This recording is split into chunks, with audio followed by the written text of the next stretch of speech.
我哋有職責不斷咁樣知道自己嘅心，收集一種禪法，不斷咁樣知道自己嘅心。每一次正確如實咁樣知道狀態，嗰一刻剎那定將會自行生起，心安住嘅禪定將會自行生起，但僅僅生起一個剎那。比如心迷失咗去諗啦，知道去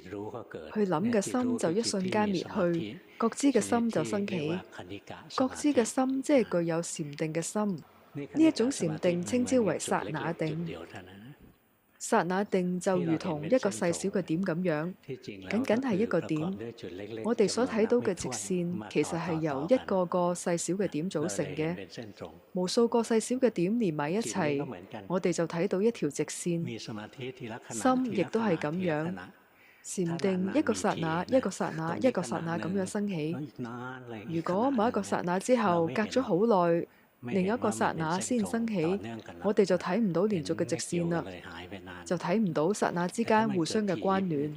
因為上一個剎那早就消失咗啦。但係如果升起得非常密集頻繁，我哋就會感覺到佢連續不斷。雖然係一個細小嘅點，一個細小嘅點咁樣升起嘅禪定，但係如果升起得頻繁，就會產生更加強而有力嘅禪定，就會開始睇到萬事萬物嘅變化。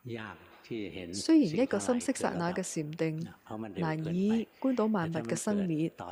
因為佢極其短暫，但係如果佢持續不斷咁樣升起，我哋就開始得以觀察到身心嘅變化。身體發生變化要花好長嘅時間，而心變化得更加快。如果有剎那定，就可以觀心嘅變化，可以做到嘅唔會太難。因此，嗰啲無法入定嘅人可以觀心。